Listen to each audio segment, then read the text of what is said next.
1961 ആ ആക്ട് എഴുതിയ സമയത്ത് ഇൻ്റർനെറ്റിനെ പറ്റിയോ കമ്പ്യൂട്ടറിനെ പറ്റിയോ പോലും ആളുകൾ ചിന്തിച്ചിട്ട് പോലും ഉണ്ടായിരിക്കില്ല. ആ ഒരു ചെറിയൊരു കാറ്റഗറി ആണെങ്കിൽ പോലും അവരുടേതായ കൊച്ചു കൊച്ചു മോഹങ്ങൾ ഉണ്ടായിരിക്കുമല്ലോ.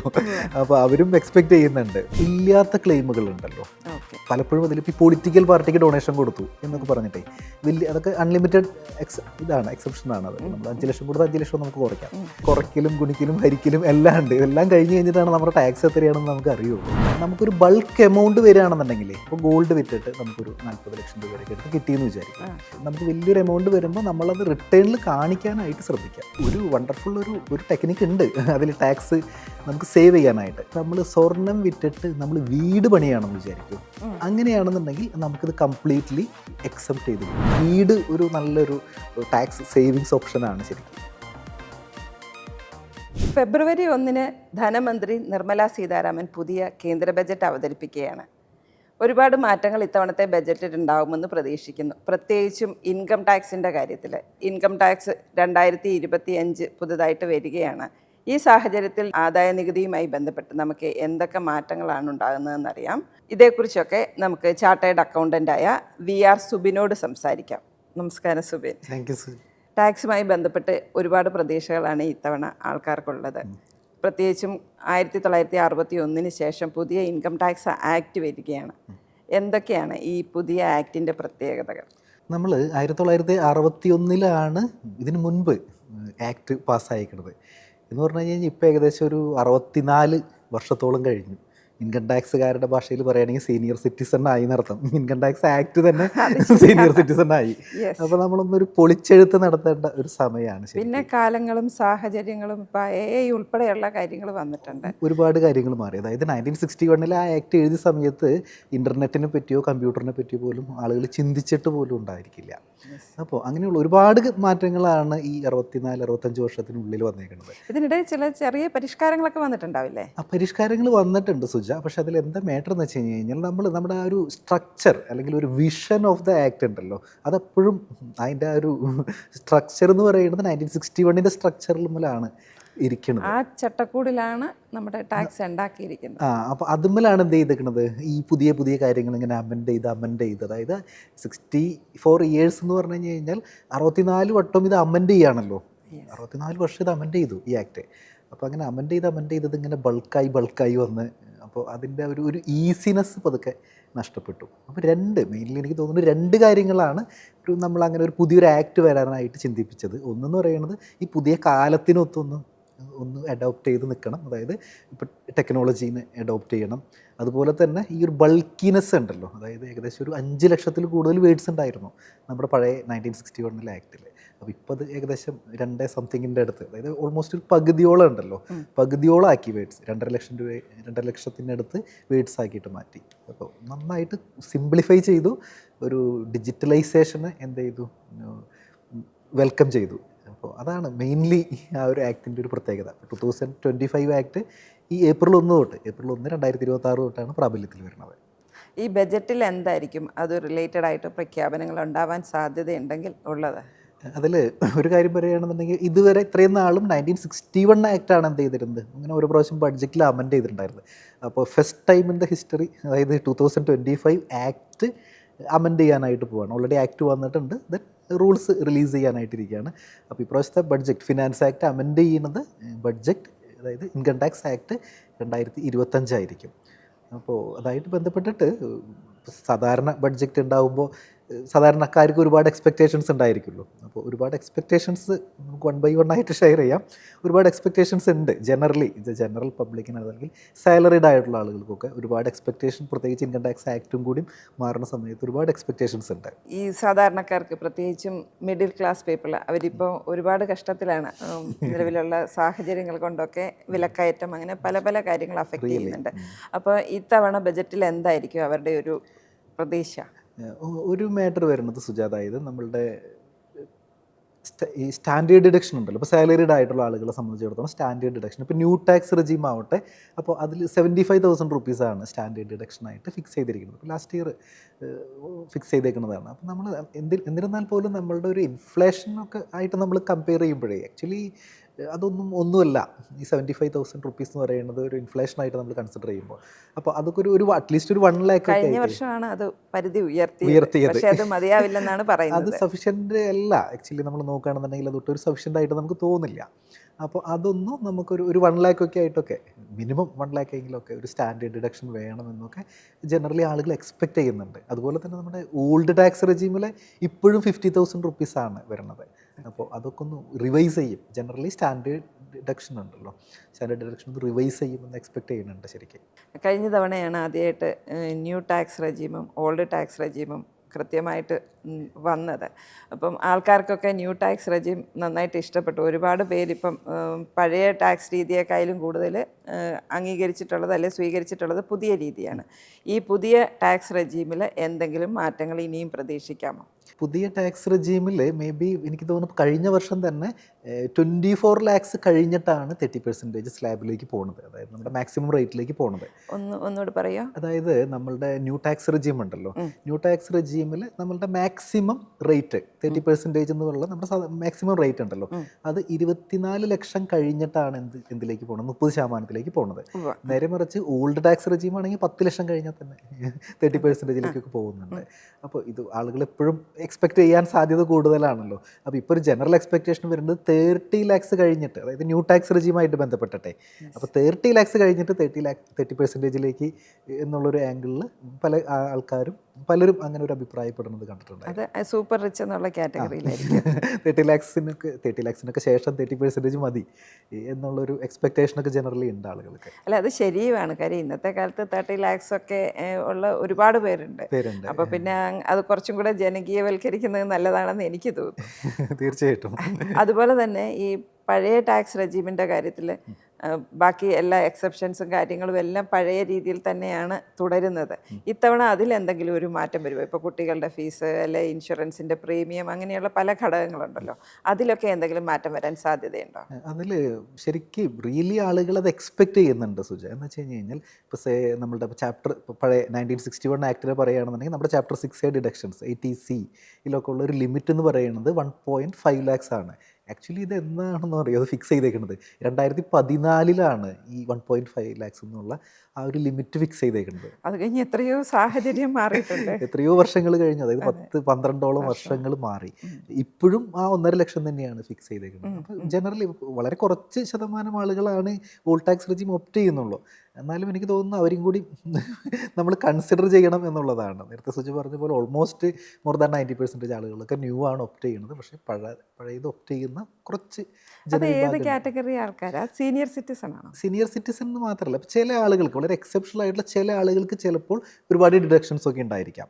ഇപ്പോൾ അവർക്ക് മാക്സിമം ഡിഡക്ഷൻ എടുക്കുന്ന ആളുകൾ ചിലപ്പോൾ ഹൗസിംഗ് ലോൺ ഉണ്ടായിരിക്കാം, അല്ലാന്നുണ്ടെങ്കിൽ ചിലപ്പോൾ എഡ്യൂക്കേഷൻ ലോൺ എടുത്തിട്ടുണ്ടായിരിക്കാം. ഇപ്പോൾ എഡ്യൂക്കേഷൻ ലോണിൻ്റെയൊക്കെ കേസിൽ എന്താ പ്രത്യേകത എന്ന് വെച്ച് കഴിഞ്ഞാൽ അതിൻ്റെ ഒരു ഇൻട്രസ്റ്റ് അൺലിമിറ്റഡ് ആയിട്ട് ക്ലെയിം ചെയ്യാമല്ലോ. ഇപ്പോൾ ബാക്കി ഒരുപാട് കാര്യങ്ങൾക്ക് ഇപ്പോൾ 1.5 ലക്ഷം എന്നൊക്കെ ഉള്ള ലിമിറ്റ് ഇല്ലേ.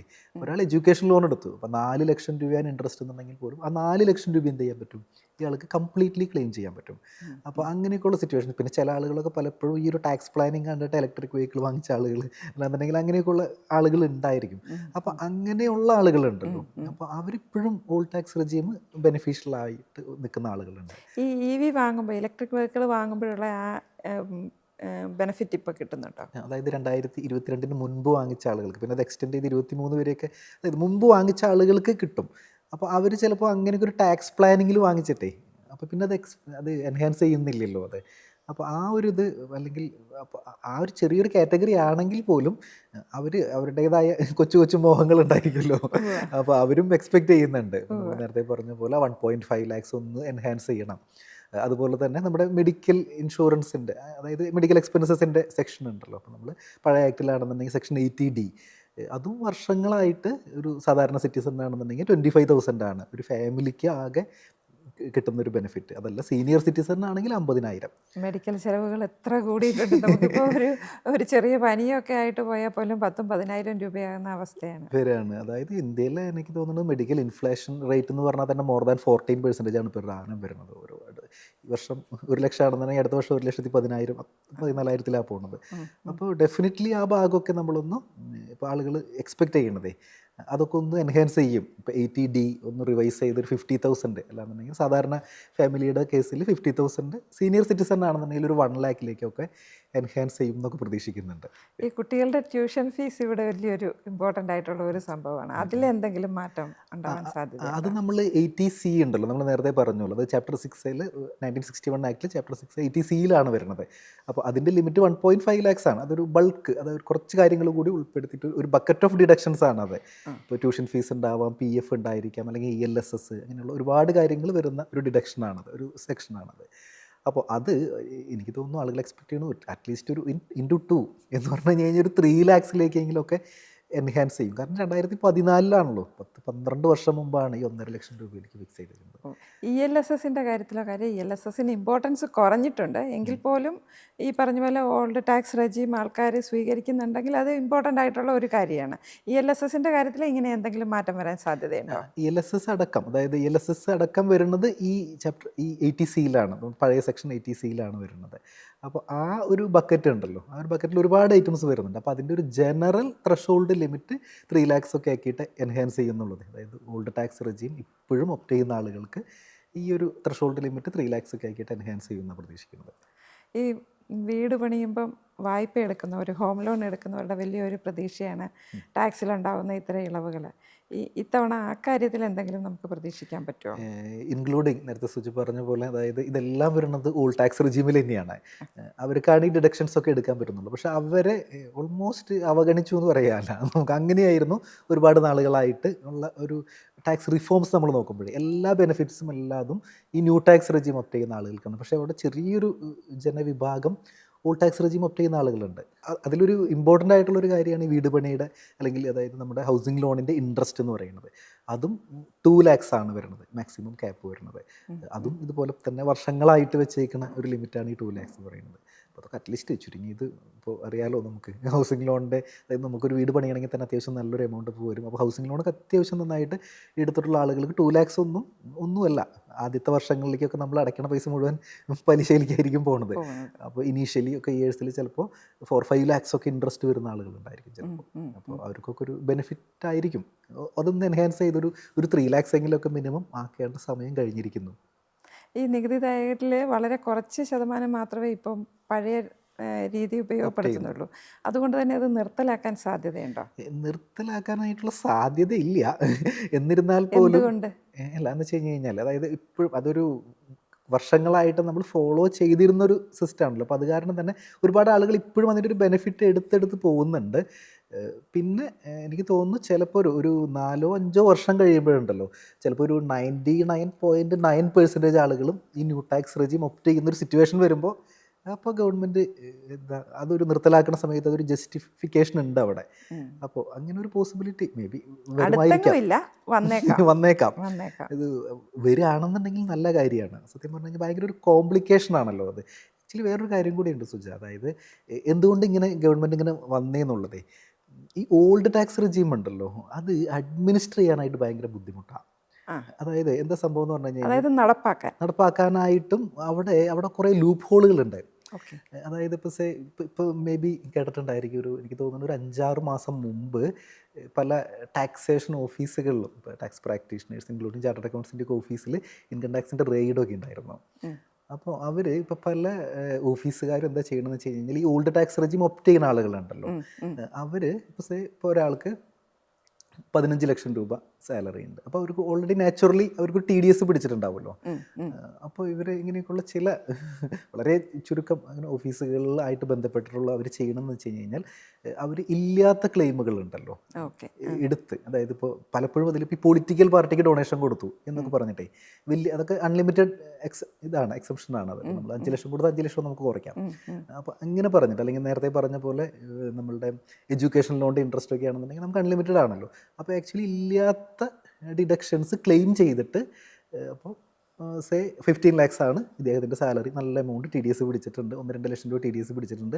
അപ്പോൾ എംപ്ലോയർ അടുത്തൊന്നും ഇത് പറയില്ല, ഡിക്ലെയർ ചെയ്യുന്നില്ല. പക്ഷേ റിട്ടേൺ ഫയൽ ചെയ്യുന്ന സമയത്ത് ഇതുപോലെയുള്ള ഡിഡക്ഷൻസ് ഉണ്ട് എന്ന് പറഞ്ഞിട്ടേ ഈ കംപ്ലീറ്റ് എമൗണ്ട് TDS റീഫണ്ടായിട്ട് വാങ്ങിച്ചു കൊണ്ടുപോകുന്ന പ്രവണത ഉണ്ടായിരുന്നു. വളരെ അതായത് ചില ലൂപ്പ് ഹോൾസ് ഉണ്ടായിരുന്നു. അതായത് ഈ പഴയ ടാക്സ് റെജിമിൽ ഇങ്ങനെ കുറേ ഡിഡക്ഷൻസ് എടുക്കാമല്ലോ നമുക്ക്. അപ്പോൾ ഇത് ക്രോസ് ചെക്ക് ചെയ്യാനായിട്ട് എന്തില്ല, ഇൻകം ടാക്സിൻ്റെ കയ്യിൽ അത്രയധികം മെഷീനറീസ് ഇല്ല എന്നർത്ഥം. ഇപ്പം അവരെല്ലാം നമ്മളെ പിടിച്ചൊരു വലക്കകത്താക്കിക്കൊണ്ടിരിക്കുകയാണ്. അപ്പോൾ എന്താ ഉണ്ടായെന്ന് വെച്ച് കഴിഞ്ഞാൽ അപ്പുറത്തെ സൈഡിൽ നേരത്തെ സുജി പറഞ്ഞ പോലെ ഇപ്പോൾ ആർട്ടിഫിഷ്യൽ ഇൻ്റലിജൻസ് ടൂളുകളുണ്ട്. ഇതെല്ലാം അവരുടെ കയ്യിൽ എക്യുപ്ഡ് ആണ് പതുക്കെ. അപ്പോൾ ഇങ്ങനെ റോങ്ലി ഡിഡക്ഷൻ എടുത്ത ആളുകളുണ്ടല്ലോ, അതായത് 4-5 വർഷം മുമ്പൊക്കെ 4 വർഷം മുമ്പൊക്കെ ഇങ്ങനെ റോങ്ലി ഡിഡക്ഷൻ എടുത്ത് റീഫണ്ട് വാങ്ങിച്ച ആളുകൾക്കൊക്കെ ഇപ്പോൾ മെയിൽ പോയിക്കൊണ്ടിരിക്കുക. അല്ലെങ്കിൽ ഇപ്പോൾ അവരെ പിടിച്ച് എന്നിട്ട് ഇപ്പോൾ ലാസ്റ്റ് 3-4 ഇയേഴ്സ് ആയിട്ട് ഇപ്പോൾ നമുക്ക് അപ്ഡേറ്റഡ് റിട്ടേൺ ഫയൽ ചെയ്യാം എന്നുള്ളൊരു ഇത് വന്നിട്ടുണ്ട്. അതായത് നമുക്ക് 3-4 വർഷം മുമ്പത്തെ റിട്ടേണിൽ നമ്മൾ ഫയൽ ചെയ്തതിൽ എന്തെങ്കിലും പ്രശ്നം ഉണ്ടെങ്കിൽ അത് റിവൈസ് ചെയ്യാം. അതായത് ഇത്തരം കാര്യങ്ങളൊക്കെ നമുക്ക് മാറ്റാം. അതായത് അപ്പോൾ അവരിപ്പോൾ ഒരു ഇത് കൊടുക്കണമെന്ന് വെച്ച് കഴിഞ്ഞാൽ ഓക്കെ, നിങ്ങളെപ്പറ്റി ഞങ്ങൾ കാര്യങ്ങളൊക്കെ മനസ്സിലാക്കിയിട്ടുണ്ട്, നിങ്ങൾക്ക് ഡിഡക്ഷൻ ഒന്നുമില്ല, ഒരു മുന്നറിയിപ്പാണ്. അപ്പോൾ നിങ്ങൾ എന്ത് ചെയ്യണം, നിങ്ങൾ 4 ലക്ഷം രൂപ അല്ലെങ്കിൽ 5 ലക്ഷം രൂപ അല്ലെങ്കിൽ 2 ലക്ഷം രൂപയ്ക്ക് TDS റീഫണ്ട് വാങ്ങിച്ചിട്ടുണ്ട് 2 വർഷം മുമ്പ്. അപ്പോൾ എന്ത് ചെയ്യണം, ഇപ്പോൾ അപ്ഡേറ്റഡ് റിട്ടേൺ ഫയൽ ചെയ്തിട്ട് ഇതൊക്കെ പലിശ അടക്കം തിരിച്ചടയ്ക്കണം എന്ന് പറഞ്ഞിട്ട് എന്ത് ചെയ്തിട്ടുണ്ട്. ഇപ്പോൾ ഡിപ്പാർട്ട്മെൻറ്റ് ഒരുപാട് നോട്ടീസുകളും കാര്യങ്ങളൊക്കെ വിടുന്നുണ്ട്. അപ്പോൾ നമ്മൾ വേറൊരു തരത്തിലൊന്ന് ആലോചിച്ച് നോക്കിയേ, അതായത് ആക്ച്വലി ഡിപ്പാർട്ട്മെൻറ്റിന് അല്ലെങ്കിൽ ഗവൺമെൻറ്റിന് ഇത് മുമ്പ് കിട്ടേണ്ടതായിരുന്നു. അപ്പോൾ ഇത്രയധികം കസർത്തും ഒരു അഡ്മിനിസ്ട്രേറ്റീവ് എഫർട്ടും നടത്തിയിട്ടാണ് എന്ത് ചെയ്തത്, ഇതിപ്പോൾ കിട്ടിയത്. അപ്പം ന്യൂ ടാക്സ് റെജീം ആണെങ്കിൽ തലവേദനയൊന്നുമില്ല, ഡിഡക്ഷനേ ഇല്ലല്ലോ, ഈ പ്രശ്നങ്ങളൊന്നുമില്ല. അപ്പോൾ അതാണ് തലവേദന കുറവാണ്. അപ്പോൾ അത് അഡ്മിനിസ്റ്റർ ചെയ്യാനായിട്ട് വളരെ ഈസിയാണ്. അപ്പോൾ അതാണ് ഈ ഗവൺമെൻറ് തന്നെ പരമാവധി ഈ ന്യൂ ടാക്സ് റെജീം പ്രൊമോട്ട് ചെയ്ത് 90-95% ആളുകളെ ഇതിലേക്ക് കൊണ്ടുവരുന്നത്. അപ്പോൾ മറ്റത് അവസാനിപ്പിക്കുകയാണെങ്കിൽ നല്ല കാര്യം. അതായത് ഇപ്പോൾ ഈ നമ്മൾ സംഭാവന ചെയ്യുന്നതിൻ്റെ കാര്യം പറയുന്നു. രാഷ്ട്രീയ പാർട്ടികൾക്കുൾപ്പെടെ പല ചാരിറ്റി ഇൻസ്റ്റിറ്റ്യൂഷൻസിനും ഒക്കെ സംഭാവന ചെയ്യാറ്, അത് സ്ഥിരം ടാക്സ് സേവിങ്ങിൻ്റെ ഭാഗമായിട്ടുള്ള ഒരു ഇതാണ്. എന്തൊക്കെയാണ് ഇപ്പോൾ ഇനി പുതിയ മാറ്റങ്ങൾ വരുമോ, അല്ലെങ്കിൽ നിലവിൽ എന്താണ് അവസ്ഥ? ഇത് ഈ ഡിഡക്ഷനുമായിട്ട് ബന്ധപ്പെട്ടാണോ? ഡിഡക്ഷനുമായിട്ട് ബന്ധപ്പെട്ടോ, അഥവാ ഇനി ഇങ്ങനെ ഇപ്പം നമുക്ക് സംഭാവന ചെയ്യാൻ പറ്റുമോ? സംഭാവന ചെയ്യാൻ പറ്റും, അതിന് പ്രശ്നമൊന്നുമില്ല. അതായത് പുതിയ റെജീമിലും പറ്റും. അല്ല, പുതിയ റെജീമിൽ നമുക്കതിന് ഡിഡക്ഷൻ കിട്ടില്ല, സംഭാവന ചെയ്യാം. അതായത് ഗവൺമെന്റ് പലപ്പോഴും നമ്മൾ സംഭാവന ചെയ്യുന്നത് നമുക്കൊരു ഡിഡക്ഷനും കൂടെ പ്രതീക്ഷിച്ചിട്ടാണ്. അതിൽ വേറൊരു shift in the mind set of government എന്നുള്ളത്, അതായത് നമ്മൾ പോളിസി ഡിസിഷൻ മേക്കിംഗ്, അതായത് പോളിസി ചെയ്യുന്ന ആളുകളുടെ അവരുടെ ഒരു മൈൻഡ് സെറ്റിൽ ഒരു ഷിഫ്റ്റ് വന്നതെന്ന് വെച്ച് കഴിഞ്ഞാൽ, പലപ്പോഴും നേരത്തെ സുജ പറഞ്ഞ പോലെ തന്നെ പലപ്പോഴും മുമ്പ് നമ്മളിപ്പോൾ ഒരു ഇൻഷുറൻസ് എടുക്കുകയാണെങ്കിൽ പോലും നമ്മൾ ആദ്യം ചോദിക്കുക ടാക്സ് റിഡക്ഷൻ കിട്ടുമെന്നാണ്. അതായത് ആളുകളുടെ ഒരു മൈൻഡ് സെറ്റ് അങ്ങനെയായിരുന്നു. നേരത്തെ പറഞ്ഞ പോലെ നമ്മൾ ഒരു സംഭാവന കൊടുക്കുകയാണെങ്കിൽ ആദ്യം അടുത്ത ക്വസ്റ്റ്യൻ വരുന്നത് എനിക്കിത് ടാക്സ് റിഡക്ഷൻ കിട്ടുമോ, അല്ലെങ്കിൽ ഒരു നേരത്തെ നമ്മുടെ ELSSൻ്റെ കേസിലാണ് പലപ്പോഴും പണ്ടൊക്കെ മാർച്ച് 31 ആവുന്നതിന് മുന്നേ സംഭാവന കൊടുക്കുന്നത് കൂടാറുണ്ടായിരുന്നു. അപ്പോൾ ഗവൺമെൻറ്റിനെ സംബന്ധിച്ചിടത്തോളം ഗവൺമെൻറ് അങ്ങനെയായിരുന്നു ആളുകൾ ചിന്തിച്ചിരുന്നത്. അതായത് ഒരു ഡിസിഷനെ എന്ത് ചെയ്തിട്ട് ഒരു ടാക്സ് ബെനിഫിറ്റ് ആയിട്ട് ഇപ്പോഴും ഇങ്ങനെ ലിങ്ക് ചെയ്തിട്ടുണ്ടായിരുന്നു ആളുകൾ. അപ്പോൾ ഗവൺമെൻറ് ഇപ്പോൾ പുതിയ ജനറേഷനാണല്ലോ ഇപ്പോൾ വന്നുകൊണ്ടിരിക്കുന്നത്. അപ്പോൾ ഇപ്പോൾ ഈ ലാസ്റ്റ് കുറച്ച് പുതിയ ഇപ്പോൾ ട്രെൻഡിങ് ഇപ്പോൾ ജെൻസി ആയാലും അതിന് തൊട്ട് മുമ്പത്തെ ജനറേഷനൊക്കെ ആയാലും അവരങ്ങനെ ഇതിലൊരു ഇൻവെസ്റ്റ്മെൻറ്റിലൊന്നും വലിയൊരു ഇതൊന്നും കാണുന്നൊന്നുമില്ല. ഇപ്പോൾ നേരത്തെ ആ ഒരു ടൈപ്പ് ഓഫ് ഡിസിഷൻ ഉണ്ടല്ലോ, ഇൻവെസ്റ്റ്മെന്റ് സേവിങ് അതിനൊന്നും വലിയ ഇമ്പോർട്ടൻസ് ഒന്നും കൊടുക്കുന്നില്ല. അപ്പോൾ ജനറേഷൻ മാറുമ്പോൾ പുതിയ ജനറേഷനിലുള്ള ആളുകളാണല്ലോ ഇനിയിപ്പോൾ ടാക്സ് പേ ചെയ്യാനായിട്ട് പോകുന്നത്. അപ്പോൾ പുതിയ ടാക്സ് റെജീം അത് പ്രോത്സാഹിപ്പിക്കുന്നുണ്ടെന്ന് തോന്നുന്നു അല്ലേ?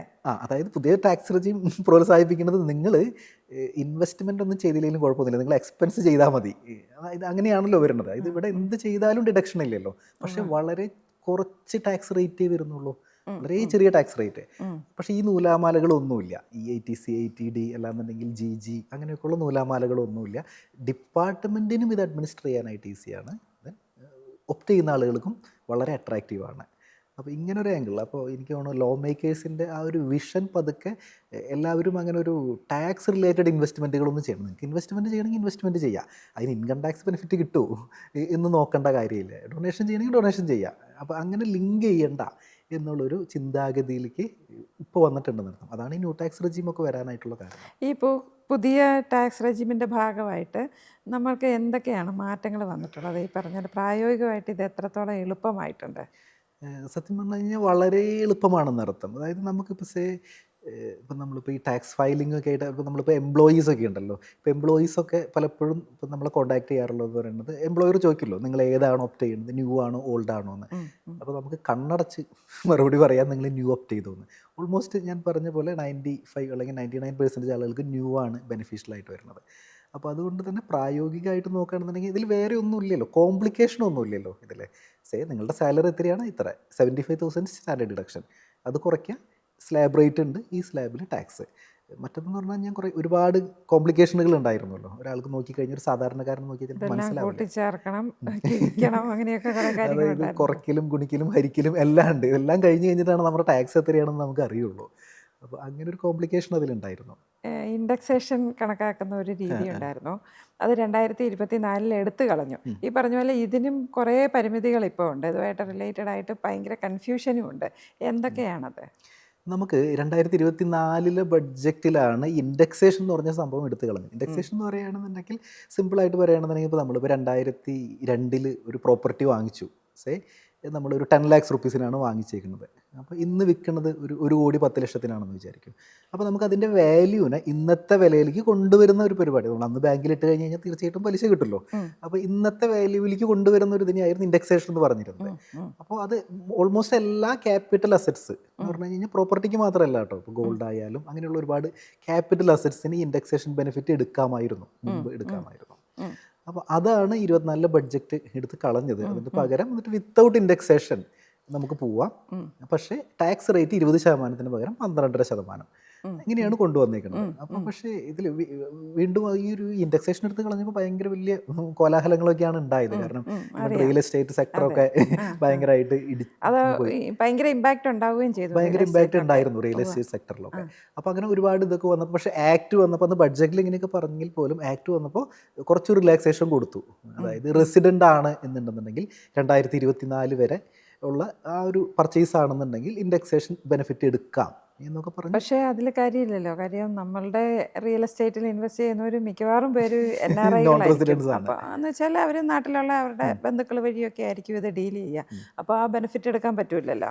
അപ്പോൾ ഇപ്പോൾ നോൺ റെസിഡൻസിന് ഇപ്പോൾ പറയുകയാണെന്നുണ്ടെങ്കിൽ റെസിഡൻസിന് മാത്രമാണ്, അതും 2024 വരെ ബെനിഫിറ്റ് ഉണ്ട്. റിയൽ എസ്റ്റേറ്റിൽ മാത്രമേ ബെനിഫിറ്റ് ഉള്ളൂ, ഗോൾഡ് അങ്ങനെയുള്ള ബാക്കിയുള്ള അസറ്റ്സിൽ ബെനിഫിറ്റ് ഇല്ല. അപ്പോൾ അതായത് വെറുതെ നമ്മളൊരു കൊണ്ടുവന്ന് എടുത്തു കളഞ്ഞത് വലിയൊരു സംഭവമാണെങ്കിൽ പോലും തിരിച്ചു കൊണ്ടുവന്നത് വളരെ ചെറിയൊരു പോയിന്റ് മാത്രം തിരിച്ചു കൊണ്ടുവന്നത്. അപ്പോൾ അതൊന്നു ഒന്ന് ശരിയാക്കണം എന്നുള്ളൊരു ഒപ്പീനിയൻ. അതായത് മേ ബി ഇപ്പം നമ്മളിപ്പോൾ new tax regime old tax regime പറയില്ലേ, അത് ഐദർ ഓർ പോലെയാണല്ലോ. മേ ബി എനിക്ക് വേണമെങ്കിൽ ഇത് എടുക്കാം അല്ലെങ്കിൽ അതെടുക്കാം. അപ്പോൾ അതേപോലെ ഇൻഡെക്സേഷൻ്റെ കേസിലും ഇൻ കേസ് 2024 ശേഷവും അങ്ങനെ ഒരു ഓപ്ഷൻ ഉണ്ടല്ലോ. അതായത് റെസിഡൻ്റ് ആയാലും നോൺ റെസിഡൻ്റ് ആയാലും അവർക്കൊരു ഐദർ ഓർ എന്നുള്ളൊരു ഓപ്ഷൻ കൊടുക്കണം എന്ന് ജനറലി ഒരു ഇതുണ്ട്.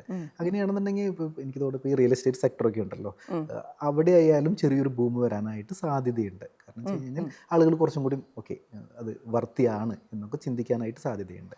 ഇങ്ങനെ ഒരു ആവശ്യം ഇപ്പം ധനമന്ത്രിയുടെ മുമ്പിലേക്ക് പോയിട്ടുണ്ട്. അതായത് ജനറലി പ്രത്യേകിച്ച് ഇപ്പോൾ റിയൽ എസ്റ്റേറ്റ് ഒരു വമ്പന്മാരായിരിക്കുമല്ലോ, അപ്പോൾ അവരൊക്കെ റെപ്രസെൻ്റ് ചെയ്യുന്നുണ്ട് ഇങ്ങനെ ഇതൊന്നും നമ്മൾ ഈ ഐദർ ഓർ എന്നുള്ളൊരു ഇത് കൊണ്ടുവരികയാണെന്നുണ്ടെങ്കിൽ നന്നായിരിക്കും എന്നുള്ളത്. പിന്നെ വേറൊന്ന്, എല്ലാ കാര്യത്തിലും ഉറവിടത്തിൽ നിന്ന് ടാക്സ് പിടിക്കുന്ന TDS എന്ന് പറയുന്ന സംഭവമുണ്ട്. ഈ TDS കണക്കാക്കുന്നതിലൊക്കെ ഒരുപാട് കോംപ്ലിക്കേഷൻസ് ഉണ്ട്. അതെല്ലാം ഒന്ന് ഏകീകരിക്കാനൊക്കെയുള്ള സാധ്യത ഇത്തവണ ഉണ്ടാവും എന്ന് പറയുന്നുണ്ട്. സുബിൻ അങ്ങനെ തോന്നുന്നുണ്ടോ? ഡെഫിനറ്റ്ലി. കാരണം വെച്ച് കഴിഞ്ഞാൽ ഇപ്പോൾ TDSൻ്റെ കേസിൽ നമുക്ക് ഒത്തിരി കോംപ്ലിക്കേഷൻസ് ഉണ്ടെന്ന് തന്നെ പറയാം. ഇപ്പോൾ 0.1 തൊട്ട് 2% ഉണ്ട്, അല്ലാന്നുണ്ടെങ്കിൽ 3 ഉണ്ടായിരിക്കാം, 5 ഉണ്ട്, 10 ഉണ്ട്. ദെൻ പിന്നെ NRI ആണെന്നുണ്ടെങ്കിൽ 12.5 ഉണ്ട്, 20 ഉണ്ട്, NRIകൾക്ക് അത്രയാണ് 30% വരെ ഉണ്ട്. എനിക്ക് തോന്നുന്നു ഈ വിദേശത്തേക്ക് യാത്ര ചെയ്യുന്ന അങ്ങനെയുള്ള കാര്യങ്ങൾ അതിൽ TCS ആണ്. TCS നമ്മൾ പൈസ അങ്ങോട്ട് അയക്കുന്ന സമയത്ത് TCS ഉണ്ട്. അത് എന്തെങ്കിലും മാറ്റം ഉണ്ടാവുമല്ലോ ഇത്തവണ? അതായത് മുമ്പ് 7 lakhs ആയിരുന്നു, ഇപ്പോൾ 10 lakhs ആക്കിയിട്ടുണ്ട്. മേ ബി ചിലപ്പോൾ 20 lakhsലേക്കൊക്കെ വരാനായിട്ട് നമുക്കറിയില്ല. അപ്പോൾ അത് കുറച്ചൊരു ഈസ് ഓഫ് ഡൂയിങ് ട്രാൻസാക്ഷൻ എന്ന് വെച്ചാൽ ഒരുപാട് പേര് വിദേശത്തേക്കൊക്കെ പോവാണല്ലോ. അപ്പോൾ എന്നാലും കഴിഞ്ഞ ബഡ്ജറ്റിലൊക്കെ ഒരുപാട് ഇമ്പ്രൂവ്മെൻറ്റ് ഉണ്ടായിട്ടോ. ഇതിപ്പോൾ ഹൗസിംഗ് ലോൺ, അതായത് എഡ്യൂക്കേഷൻ ലോൺ എടുത്ത് അയക്കുകയാണെന്നുണ്ടെങ്കിൽ TCS ഒഴിവാക്കിയിട്ടുണ്ട്. എഡ്യൂക്കേഷൻ ലോൺ ആണെന്നുണ്ടെങ്കിൽ ഭയങ്കരമായിട്ട് കുറച്ചിട്ടുണ്ട്. അപ്പോൾ അങ്ങനെ ഒരുപാട് ചേഞ്ചസ് വരുന്നുണ്ട്, പ്രോഗ്രസീവായിട്ട് ഒരുപാട് കാര്യങ്ങൾ വരുന്നുണ്ട്. അപ്പോൾ നേരത്തെ TDS ആയിട്ട് ബന്ധപ്പെട്ടിട്ട് പറഞ്ഞു വെച്ച് കഴിഞ്ഞാൽ ഇങ്ങനെ ഒരുപാട് റേറ്റുകളാണ്. അപ്പോൾ നമ്മൾ തന്നെ കൺഫ്യൂസ്ഡ് ആണ്, ഇപ്പം പ്രൊഫഷണൽസ് തന്നെ കൺഫ്യൂസ്ഡ് ആണ് ഈ കാര്യത്തിൽ. അപ്പോൾ അതൊന്ന് കുറച്ചൊന്നൊരു, ഇപ്പോൾ നമ്മളിപ്പോൾ ലാസ്റ്റ് സെപ്റ്റംബറിൽ GST ഒരു റേറ്റ് റാഷണലൈസേഷൻ കൊണ്ടുവന്നുള്ളൂ. അതായത് ഇപ്പോൾ നമുക്ക് അങ്ങനെ ടൂ മച്ച് റേറ്റുകളില്ല. ഇപ്പോൾ 5% ആണ്, 18% ആണ്, ഇങ്ങനെ ഒരു റേറ്റ് റാഷണലൈസേഷൻ കൊണ്ടുവന്നിട്ടുണ്ടായിരുന്നു. കണക്കാക്കാൻ എനിക്ക് തോന്നുന്നു കൺസ്യൂമർക്കും കൂടി എളുപ്പമാണെന്ന് തോന്നുന്നു. അവർ ഷോപ്പിൽ ചെല്ലുമ്പോൾ ചോദിക്കും ഇതിന് GST എത്രയാണെന്ന് ചോദിക്കുന്ന ഒരു രീതിയുണ്ട്. അങ്ങനെ വന്നു. അതായത് കസ്റ്റമറും കൂടി ആകെ 2 റേറ്റാണ് ജനറലി ഉള്ളത്, 5% അല്ലെങ്കിൽ 18% എന്ന് പറയുമ്പോൾ. അപ്പോൾ അവിടെ ഒരു റേറ്റ് റാഷണലൈസേഷൻ കൊണ്ടുവന്നിട്ടുണ്ടായിരുന്നു. അപ്പോൾ സിമിലർലി ഇതുപോലെയുള്ള ഈ TDSൻ്റെ കേസിലുണ്ടല്ലോ ഒരു റാഷണലൈസേഷൻ വരാനായിട്ട് ആളുകൾ എക്സ്പെക്ട് ചെയ്യുന്നുണ്ട്, ജനറലി അത് എക്സ്പെക്ട് ചെയ്യുന്നുണ്ട്. സ്വർണത്തിൻ്റെ വില ഇങ്ങനെ കൂടിക്കൊണ്ടിരിക്കുകയാണ്. അപ്പോൾ ഈ ടാക്സിൻ്റെ കാര്യത്തിൽ സ്വർണം അതിൻ്റെ പരിധിയിലൊന്നും, ഇപ്പോൾ GSTയുടെ കാര്യത്തിലാണെങ്കിൽ പോലും സ്വർണം അതിൻ്റെ പരിധിയിൽ വന്നിട്ടില്ല. അപ്പോൾ ഈ സ്വർണം വാങ്ങുന്നതും വിൽക്കുന്നതുമായിട്ട് ബന്ധപ്പെട്ട നിലവിലുള്ള ടാക്സുകൾ എന്തൊക്കെയാണ്? അതിൽ എന്തെങ്കിലും മാറ്റം വരാൻ സാധ്യതയുണ്ടോ? സ്വർണത്തിന് ഓൾറെഡി GST ഉണ്ട്, 3% റേറ്റിൽ GST വരുന്നുണ്ട്. അത് കുറയ്ക്കണം എന്നുള്ളതാണ് ആവശ്യം ഒന്നാക്കണം എന്നുള്ളതാണ് ആവശ്യം. അത് ഒരു ന്യായമായിട്ടുള്ളൊരു ഇത് തന്നെയാണ്. കാരണം 3% റേറ്റ് അതുപോലെ ണല്ലോ. ഇപ്പോൾ കഴിഞ്ഞ വർഷം അല്ലെങ്കിൽ ഒരു 1-1.5 വർഷം മുമ്പ് 6,000-6,500 രൂപ ഉണ്ടായിരുന്നത് ഇപ്പോൾ ഓൾമോസ്റ്റ് 15,000 അടുത്തായി എന്ന് പറഞ്ഞു കഴിഞ്ഞാൽ ഒരു വർഷം കൊണ്ടൊക്കെയാണ് ഇരട്ടിയായി മാറിയത്. എനിക്ക് തോന്നുന്നു ഗോൾഡിന്റെ ഗ്രാമിന്റെ കാര്യമാണ് പറയുന്നത്. എനിക്ക് തോന്നുന്നു ചരിത്രത്തിൽ ആദ്യമായിട്ടാണെന്ന് ഇതുപോലെ ഒരു, ഇപ്പൊ നമ്മളിപ്പോ ഇന്ന് സംസാരിച്ചു കൊണ്ടിരിക്കുമ്പോഴേ ചിലപ്പോൾ 100-200 രൂപ കൂടിയിട്ടുണ്ടായിരിക്കും, എൻഹാൻസ് ചെയ്യുന്നത്. അപ്പോൾ അത് കാരണം തന്നെ ഇപ്പോൾ ഈ പേഴ്സൻറ്റേജിൻ്റെ കണക്കെടുക്കുമ്പോഴേ, അതായത് എന്താ സംഭവിക്കുന്നത് എന്ന് പറഞ്ഞു കഴിഞ്ഞാൽ 10,000 രൂപ ഉണ്ടായിരുന്ന സമയത്ത് പെർ ഗ്രാമിന് 10,000 രൂപ അല്ലെങ്കിൽ ഒരു പവന് 10,000 രൂപ ഉണ്ടായിരുന്ന സമയത്ത് 3% എന്ന് പറഞ്ഞു കഴിഞ്ഞാൽ ചെറുതാണ്, 300 രൂപയുള്ളൂ. പക്ഷേ 1,00,000 രൂപ എന്ന് പറയുമ്പോൾ അത് 10 ടൈംസ് ആയിട്ട് മാറുകയാണ്, 3,000 റുപ്പീസ് ആയിട്ട് മാറുകയാണ്. അപ്പോൾ GSTയുടെ കേസിൽ അത് ന്യായമായിട്ടുള്ളത് തന്നെയാണ് കേട്ടോ. അതായത് 3% എന്നുള്ളത് ഒരു 1% ആക്കണം എന്ന് പറയുന്നത്. അപ്പോൾ നമുക്ക് ന്യായമായിട്ടും അത് പ്രതീക്ഷിക്കാം ഇത്തവണ ബജറ്റിൽ. പിന്നെ ഈ സ്വർണം വാങ്ങുന്നതും വിൽക്കുന്നതുമായിട്ട് ബന്ധപ്പെട്ട് ടാക്സ് ഈടാക്കത്തില്ലേ, അതെന്തൊക്കെയാണ്? വാങ്ങുന്നത് വിൽക്കുന്നത്, അതായത് വിൽപ്പനയായിട്ട് ബന്ധപ്പെട്ടിട്ട് GST ആണ് വരുന്നത്. ഇതിൽ വേറൊരു കാര്യം, ഇപ്പോൾ ഈ ഗോൾഡിൻ്റെ റേറ്റ് ഭയങ്കരമായിട്ട് കൂടിയപ്പോഴേ ഒരുപാട് ആളുകൾ ഗോൾഡ് വിൽക്കാനായിട്ട് തുടങ്ങുന്നുണ്ട്. എന്ന് പറഞ്ഞു കഴിഞ്ഞാൽ നല്ല സത്യം പറയുകയാണെങ്കിൽ ലോട്ടറി പോലെയാണല്ലോ. അതായത് മുമ്പ് നമ്മളൊരു 10,000 അല്ലെങ്കിൽ 5 ലക്ഷം രൂപയ്ക്കൊക്കെ വാങ്ങിച്ച സ്വർണം ഇപ്പോൾ കൊടുത്താൽ ചിലപ്പോൾ 40 ലക്ഷമോ 35 ലക്ഷമോ 40 ലക്ഷമോ ഒക്കെ കിട്ടും ചിലപ്പോൾ. അത്രയും മാർജിൻ ഇതിൽ വന്നു എന്നർത്ഥം. അപ്പോൾ ആളുകൾ ഇത് വിൽക്കുന്നുണ്ട്, ഗോൾഡ് വിൽക്കാനായിട്ട് തുടങ്ങിയിട്ടുണ്ട് ഇപ്പോൾ. അപ്പോൾ ചില ടാക്സേഷൻ എലമെൻറ്റും കൂടി ഉണ്ട് കേട്ടോ. അപ്പോൾ ആളുകൾ വിചാരിക്കണമെന്ന് പറഞ്ഞു കഴിഞ്ഞാൽ 40 ലക്ഷം രൂപയ്ക്ക് സ്വർണം വിറ്റ് കഴിഞ്ഞാൽ 40 ലക്ഷം രൂപയും വീട്ടിൽ കൊണ്ടുപോകാനായിട്ട് പറ്റില്ല, അതിൽ ടാക്സ് വരുന്നുണ്ട്. എന്താ സംഭവം എന്ന് പറഞ്ഞു കഴിഞ്ഞാൽ ഗോൾഡ് എന്ന് പറയുന്നത് ഒരു ക്യാപിറ്റൽ അസറ്റാണ് ഇൻകം ടാക്സിനെ സംബന്ധിച്ചിടത്തോളം. അപ്പോൾ നമുക്ക് എത്രയാണോ ലാഭം കിട്ടിയേക്കുന്നത് ആ ലാഭത്തിൻ്റെ 12% അവിടെ ഇൻകം ടാക്സ് വരും അവിടെ. അപ്പം അങ്ങനെ ഒരു ഇതും കൂടി ഉണ്ട്. അപ്പോൾ നമ്മൾ സ്വർണ്ണമൊക്കെ വിൽക്കുന്ന ആളുകൾ ഒന്ന് ശ്രദ്ധിക്കുക. അപ്പം അതിന് നമ്മൾ എന്താണ് ശ്രദ്ധിക്കേണ്ടത്? ബില്ല് സൂക്ഷിച്ച് വെച്ചാൽ മതിയോ? ബില്ല് സൂക്ഷിച്ച് വെക്കുക എന്നുള്ളത് ഇപ്പോൾ പഴയ ഇതൊക്കെയാണെന്നുണ്ടെങ്കിൽ ചിലപ്പോൾ നമ്മൾ വാങ്ങിച്ചേക്കുന്നത് ഇപ്പോൾ 2005 അല്ലെങ്കിൽ ഇപ്പോൾ 2001 മുമ്പൊക്കെ വാങ്ങിച്ചേക്കണമെന്നാണെന്നുണ്ടെങ്കിൽ നമ്മുടെ കയ്യിൽ ചിലപ്പോൾ ബില്ലൊന്നും ഉണ്ടാവില്ല. എന്നാൽ പോലും നമുക്കൊരു ബൾക്ക് എമൗണ്ട് വരികയാണെന്നുണ്ടെങ്കിലേ, ഇപ്പോൾ നമ്മളിപ്പോൾ ഗോൾഡ് വിറ്റിട്ട് നമുക്കൊരു 40 ലക്ഷം രൂപ വരെയൊക്കെ എടുത്ത് കിട്ടിയെന്ന് വിചാരിക്കും. അപ്പോൾ ആ ഒരു സിറ്റുവേഷനിൽ നമുക്ക് വലിയൊരു എമൗണ്ട് വരുമ്പോൾ നമ്മളത് റിട്ടേണിൽ കാണിക്കാനായിട്ട് ശ്രദ്ധിക്കാം. കാരണം അവിടെ ഒരു പ്രോഫിറ്റ് ഉണ്ടല്ലോ, പ്രോഫിറ്റ് ഉണ്ട്, ഡെഫിനറ്റ്ലി ടാക്സും ഉണ്ട്. അപ്പോൾ നമ്മളൊരു ഇൻകം ടാക്സിൻ്റെ ഒരു ലാബിലിറ്റി അവിടെ ഉണ്ടെന്നുണ്ടല്ലോ, അത് മനസ്സിലാക്കിയിട്ട് നമ്മൾ റിട്ടേൺ ഫയൽ ചെയ്യുമ്പോൾ ഓക്കെ ഇതിൻ്റെ ടാക്സ് കണ്ടുപിടിച്ചിട്ട് ഫയൽ ചെയ്യുമ്പോൾ അത് കൺസിഡർ ചെയ്യുക, ടാക്സ് അടയ്ക്കാനായിട്ട് ശ്രദ്ധിക്കുക. പിന്നെ ഒരു വണ്ടർഫുൾ ഒരു ടെക്നിക്ക് ഉണ്ട് അതിൽ ടാക്സ് നമുക്ക് സേവ് ചെയ്യാനായിട്ട്.